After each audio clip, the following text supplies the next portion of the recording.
Hi everyone, I hope you got home safely and that you're ready for the next 3 weeks to conclude this course. I've already sort of hinted that we were going to talk about self as a researcher for week 1 of these 3 weeks. And then next week, I'm going to leave you a choice of what you want to focus on. And then week 8, obviously, you're completing and posting the portfolio and carrying out the peer assessment as well. So, what are we going to look at today? We're going to take a week to examine self as a researcher because it completes your reflection, examine our theoretical preferences.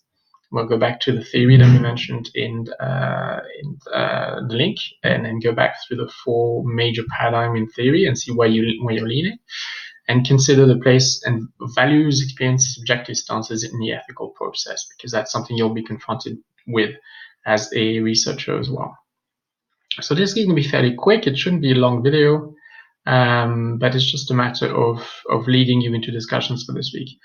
So I'm going to ask you to go back to the discussions that we had in the link. It was recorded, so you can go back to the link and listen to the recording again. There's about an hour on theory.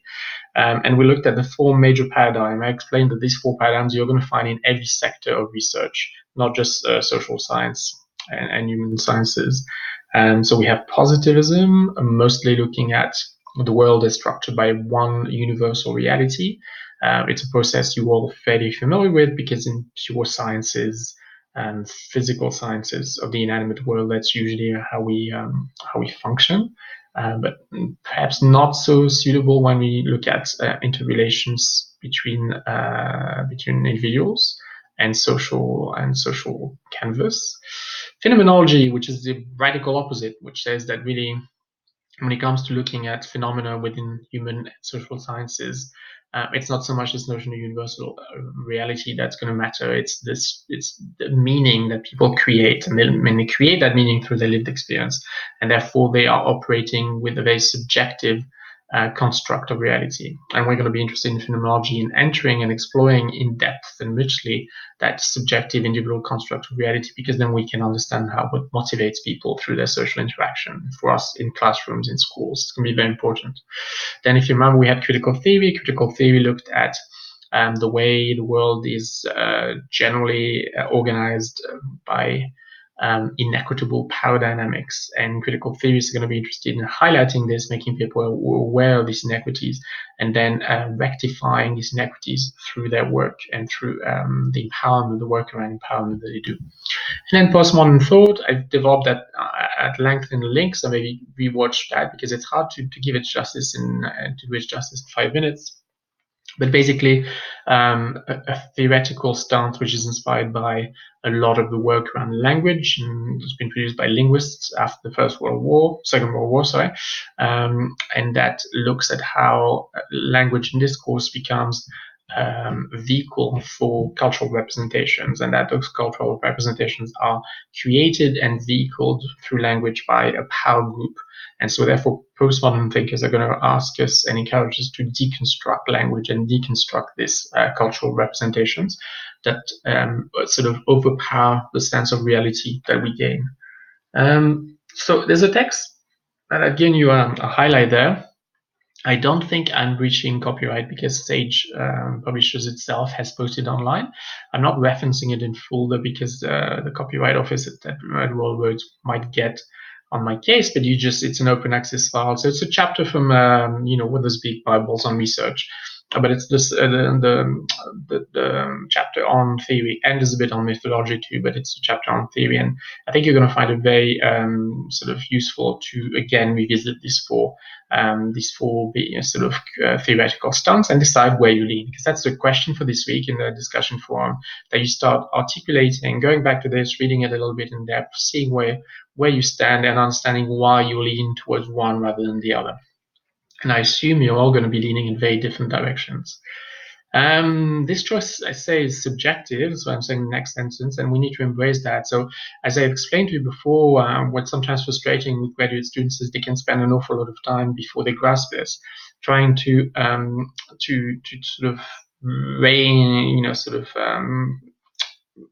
sort of decide which theory is better than another, or which theory can be proven or disproven. It can't be proved because the theory is a lens, so you adopt the lens, and the lens is aligned with your vision of the world, therefore is aligned with your values, your own experiences, and is not a way of justifying one against the other. So you have to develop as a graduate student sort of tolerance for all four large paradigm of theory, and then just see where you fit and accept the fact it's a very subjective decision. Hence why we're bringing it up in this portfolio, because it's yet another part of the work where your values, your lived experience are going to have a huge impact, because everything you've unpacked in unit 1 and 2 is going to be what actually directs you towards one theory or the other. But you need to analyze that, maybe make that explicit in your e-portfolio. And so also I wanted to close that section by saying it's also very important to do this work, because although you've had intro to research methods with Brian, and we tend to just go straight on to methodologies, every master's does this. We sort of jump on and introduce to methodologies, but it's important to understand methodologies as a choice do not make a sense unless you've looked at theory first. So it's going to be very important as you work towards your capstone project, you start understanding what your preferred theoretical stance is, because that's what's going to actually inform your methodological choices. You don't have as much freedom as you think you have when you start a course on methodology. It seems that it's only related to how you design your research question, but it's not. It's actually related to what theory you start with. So in a way, before you go deep into theory, you're missing a piece before you can fully understand methodological choices. If you work in critical theory, you don't have so many choices as regards methodology. If you work as a positivist, you don't have so many choices in terms of methodology. If you work in phenomenology, you will be directed towards some choices in methodology. You'll have choices, but they will not be the full range of methodologies. Some of your initial decisions will be made on the basis of what theory you're actually adopting. So it's very important you understand this and you spend some time looking at this and unpacking this in your e-portfolio as well. And then, so this is it for this, and I'll ask you to discuss this and interact a little bit on the discussion forum this week. But another sort of section or dimension of your experience as a researcher is going to be also significantly impacted by this reflection we've done on self as an individual, self as a learner, and self as a teacher, and that's ethics. So I'm asking you in the title, what is it and why does it require an exploration of self? So students often think that ethics is a process that's sort of black and white, that's sort of written in stone, that it's sort of a regulatory checklist, and that they will get an answer which is universal and unique, universal and definite. And it couldn't be further than the truth. That's not what ethics is. So what is ethics? It's a process right there to guide one thinking about protecting subjects, community, and self. That's the aim of ethics: is to protect everyone that's involved in your process of research. So why do we need it, and why do we need to think? Because sometimes there are frameworks and sometimes they aren't enough frameworks. So normally when you are stuck with difficult questions, you actually go to what's available. The first level of what's available is always the legal framework. So sometimes some of the questions you're going to have easy answers to because a legal framework exists. Can you do certain things in research? Can you can you interact in certain ways with subjects? There's certain things that you're not allowed to do, and it's law that tells you that what you're not allowed to do. So when we have a legal framework, we don't have to look any harder because we don't need ethics, we don't need anything else. Our questions are solved by the legal framework. Often in our profession, there are spaces where there are no sort of hard legal framework. Sometimes there's some great gaps in the legislation, and because legislation has to be often it's about the spirit rather than the letter, so therefore legislative text can't always sort of encapsulate a reflection on every single situation that can happen in the life of an educator or school or teacher or student, and therefore sometimes we are left with a gap. So when we have a gap, then we don't yet go to ethics. What we would do if there's no legal framework to give us answers is we go to professional conduct rules. Every sort of body, professional body, most professional bodies in Canada have a professional conduct rules, and we certainly have them at school, and we have them. So we don't have them in higher education. That's interesting, right? But we do have them in schools. So again, if your professional conduct rules give you an answer, you don't need to go to ethics. Again, that's a bit more detailed in the legislative framework, so it's tighter than law. There's more practical situations concerned. So when you go through professional conduct rules, often you do end up having a lot of answers to the questions that you have. But sometimes, especially in research, we don't actually yet have all the gaps filled. We don't have all the answers sort of ticked. And we may still be left in a fair haze as to what the best situation is. And in those cases, we have no legal answers and we have no professional conduct rules to give us an answer either. So at the third level, then we go into an ethics process. And that ethics process really is that. It's a gray zone. It's a place where there are no easy solutions. So how do we find the solutions? We find them through dialogue. So it's important to see we've gone very far away from how we started. We thought it was a black and white checklist that would just give you answers. That's not the case. In fact, ethics is a dialogue. It's a round table, let's say, of sorts. It's situated in the here and now. Ethical decisions change. Our ethics positions in 2019 as an education sector in Canada is very different than it was 5 years ago, 10 years ago, 15 years ago. So an ethics dialogue is always in the here and now. It doesn't have the ambition to be always universally valid. And during that dialogue, we're seeing answers that are collectively acceptable to those involved. So the researcher, the university, the school boards, the students, the parents, everyone that's involved in the community, everyone that's involved in the research that you're considering. Each person brings to the table their beliefs, value as norm. So this is why I'm asking you to unpack this, because people often mistakenly think that ethics is some sort of objective process. It's not. It's an extremely subjective process. It's a compromise. So there is some agreement, but it's a compromise around people who are bringing very different things to the table. So ethics is a distributive process. Actually, in ethics, you will often, this is fairly high level, so I'm not asking you to explore this, but in ethics, we'll talk about distributive leadership process. So even the ethics process itself is seen as a leadership process. Where all stakeholders compromise as a group while enforcing their own values. They bring their own values and norms to the table. They want certain things, but then they realize that for the good of it moving and research happening, there has to be a compromise that satisfies everyone.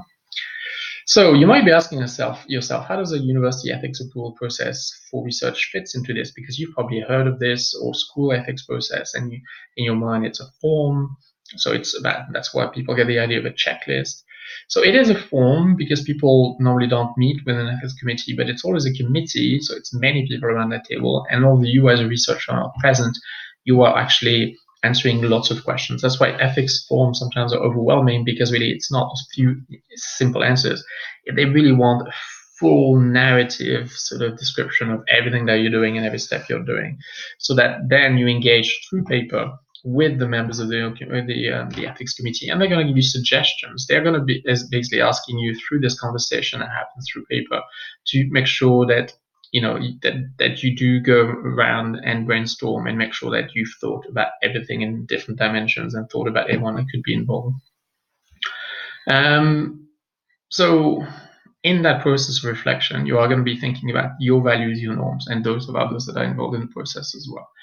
And that's going to be very important. So I said there at the end that the process of ethics in higher ed has become more and more sensitive to power dynamics, minority issues, indigeneity, and the values of those without a voice.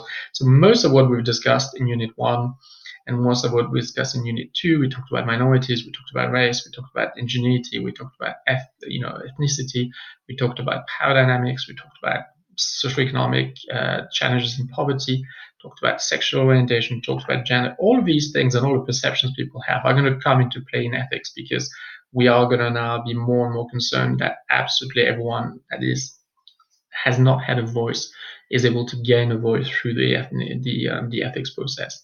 So you're bringing, as a researcher, your values, your norms, which might include a radius sensitivity to all this, but you are going to have to consider beyond yourself other stakeholders in the research, and particularly people who don't have a voice. So that could be students. So important things to start looking at. A lot of research is participatory. You'll say that word. What does it mean? Start exploring that.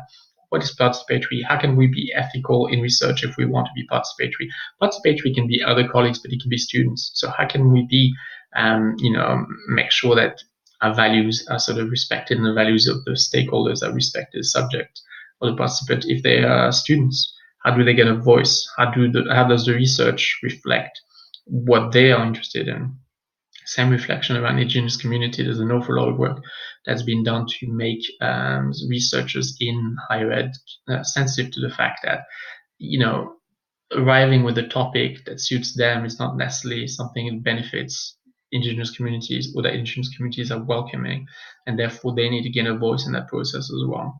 So obviously it's a big and complex sort of process where a lot of people will have a say and will become empowered through that ethical process. But you, as a researcher, are bringing your values, so you've got to figure out what your values are. And I did put a few articles in the reference page if you're interested in going into this further.